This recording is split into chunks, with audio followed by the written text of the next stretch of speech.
Since you're not able to be as athletic as you used to be and not nearly as athletic as the younger players that you're probably surrounded by, how do you deal with that? This is when it's probably more important than ever to embrace your strengths, know them, be aware of them, and minimize your weaknesses as much as possible. Now, I know that's an obvious answer to that, but think about it like this. Think about it in terms of evolution, evolving as a basketball player, right? So now, in general, and of course there are exceptions to this, but in general, older players are not fast, they're not quick, they're not agile anymore. But just like younger players are sort of naturally that way, they have the natural quickness, the natural speed, agility, they're light on their feet, they're bouncy, they're springy. For them, the kind of opposite of that is, because they're so young, they haven't had time to build power and strength, muscularity, size. There are exceptions, but for the most part, younger players just aren't that big, strong, and powerful yet. So for us,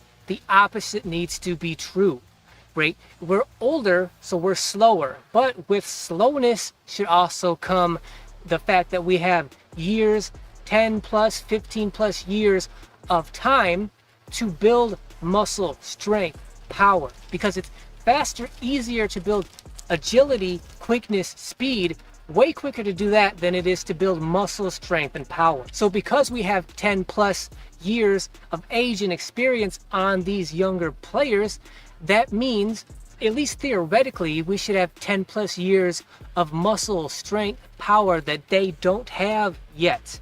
That should be our major overall physical strength, literally, which is we're just stronger, bigger, more powerful than they are. Athletically, agility wise, we're done. We can't keep up with them in terms of speed and quickness, but we should be much stronger and more powerful than them. And when it comes to power, strength, muscularity, size, that usually shines more down towards the basket as opposed to being out by the 3-point line. Now you may be thinking to yourself, well, playing around the basket, that's not my game, or that's not what I do, right? My entire career, I've been known as a perimeter guard, like a speed kind of player. And really the bottom line is, you either evolve as a player, change your game to what suits your physicality the best and the most, or you kind of just give up and stop playing. That's one of the reasons like older players are so rare out here, because older players, it's too hard to change. Basketball is too physically and athletically demanding as you get older, and older players that have been through the ringer, been through the process, they don't want to change and evolve and become players, change their games that much.